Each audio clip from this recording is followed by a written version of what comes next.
Okay, in this video, we're going to go ahead and make a 3D model for our same door panel. So we're going to start with the 12 by 16 by 3/4. Our Z0 is going to be up on the top, and our XY datum is going to be in the middle.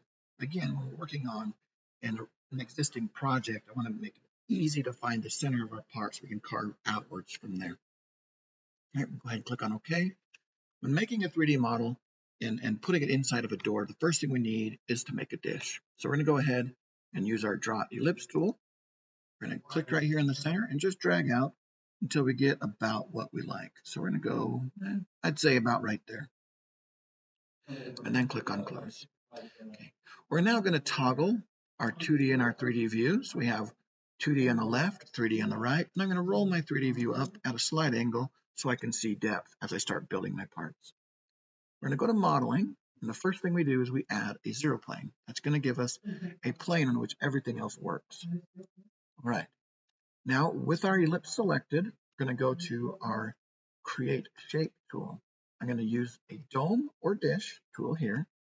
I'm going to set my angle at 60, base height at 0. I'm going to scale to exact height of 1/2 of an inch. I'm going to go ahead and click on Apply. Now I get this wonderful dome right here, and that's great, but it's backwards. So we're going to reverse it from an add right here to a subtract right here. Okay? I'm going to go ahead and start our new component and click on Close. All right. With our component added here, you can now see some depth in our part because we've dished down below that top zero plane. Our next step is to add the deer.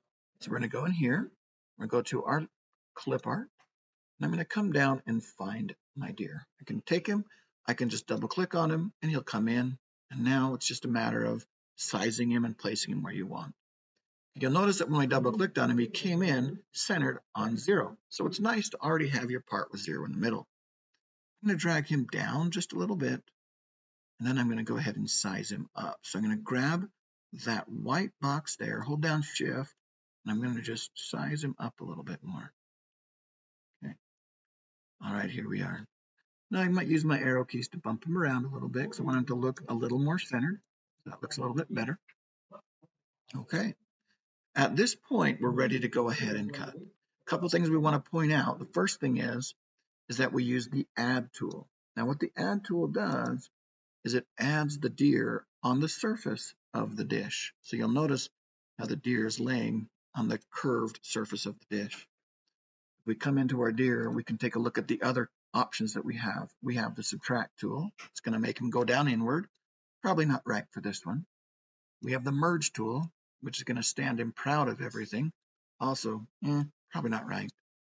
Then we have the Merge Low tool. He's just going to disappear because the lower model is going to show up, and that's the dish. And then we have this other tool called Multiply, which we'll get into later in another video. So what's important is that you're always using the Add tool when you're bringing in one model to lay on top of another model. We can get into where we use them all together in a different video. All right, at this point, we're ready to go ahead and to cut our part. Add tool paths, save them, and go to the machine. So we're going to use this button here to toggle over. Okay. And with this ellipse selected, we're going to go directly into the finishing tool path. Okay, we're going to set our boundary offset to 0. We're going to use an 1/8 inch tapered ball end mill, and I can show you those ones a little bit later. We'll go ahead and click on Calculate. If we preview our visible tool path, we're going to watch it come to life. All right, at this point, it's a good idea to go ahead and build what's called a job setup sheet. This job setup sheet is right here. We're going to click on that one. We're just going to call this deer. Notice that it's an HTML file. So let's go ahead and open that up. We're going to open this up with Chrome and take a look at what it is. It's going to give us our material border and all of our vectors. So we only have one vector on this one. It's going to tell us the size of our material, where the home start position for the X and Y and Z are.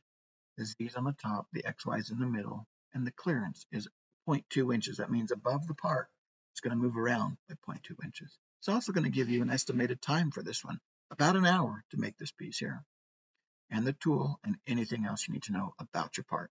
So it's great to print these guys off and bring them out to the machine when you're working on it.